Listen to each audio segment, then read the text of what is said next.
हर हर महादेव. आपल्या चारधाम यात्रेतील 39वा दिवस, जो की सुंदर अशी सकाळ होती.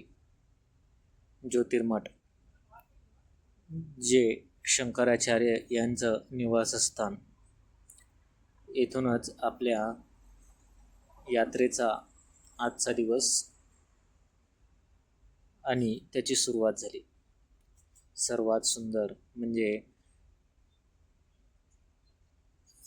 हे असलेलं सुंदर मंदिर, येथेच असलेली काही ठिकाणं जे की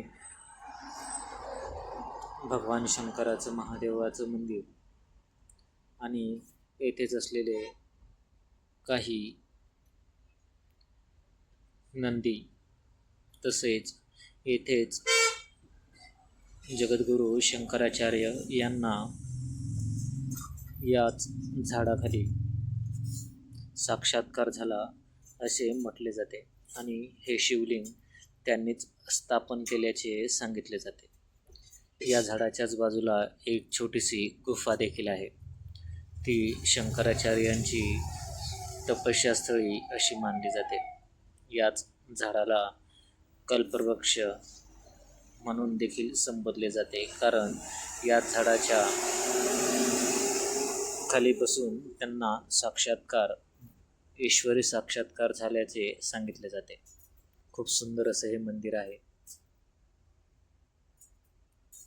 या मंदिराचे दर्शन घेतले आणि ज्योतिर्मठावरून खाली उतरायला सुरुवात केली.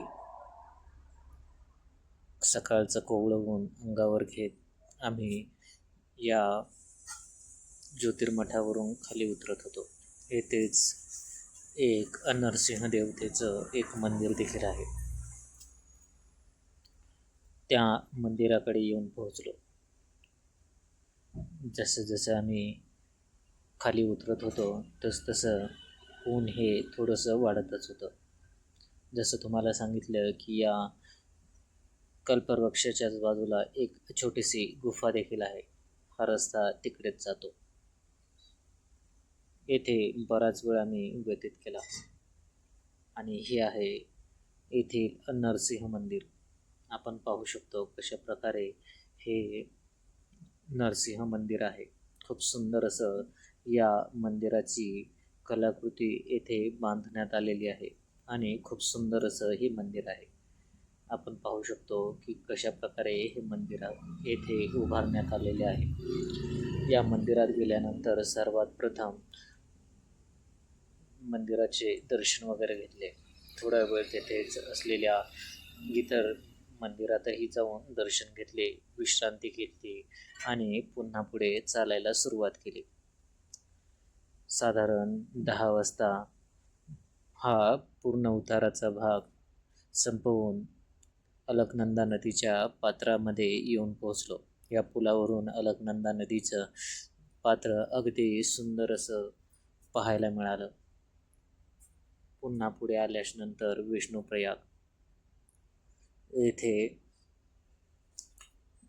हे प्रयागमधील एक महत्त्वाचं ठिकाण जे विष्णुप्रयाग म्हणून प्रसिद्ध आहे, जेथे 2 नद्याचा संगम होऊन येथे नारायणाचा अवतार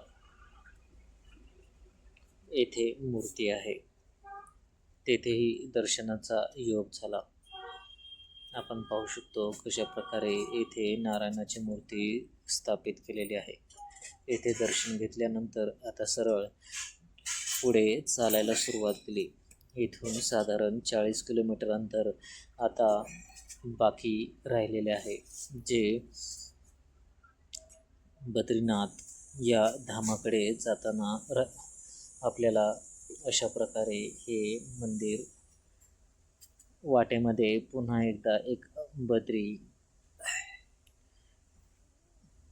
लागले. आम्ही तेथे दर्शनासाठी गेलो. खूप सुंदर असं हे 2 मंदिरे येथे बांधण्यात आलेली आहेत. प्राचीन वास्तुकला आपल्याला येथे पाहायला मिळते. येथे दर्शन झाल्यानंतर थोडा वेळ विश्रांती घेतली आणि येथेच थोडासा प्रसाद घेऊन आम्ही पुन्हा पुढे चालायला सुरुवात केली. वाटेत पाऊस देखील आला, परंतु कुठेही न थांबता आम्ही सरळ हनुमान चिट्टी येथे येऊन पोहोचलो. खूप सुंदर असं हे मंदिर आहे. हनुमान चिट्टीला रात्रीचा मुक्काम होता.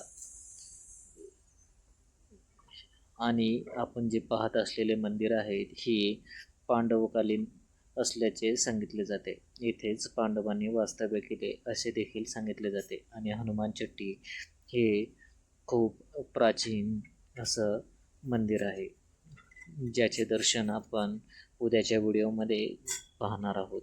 तोपर्यंत आपल्या सगळ्यांना हर हर महादेव.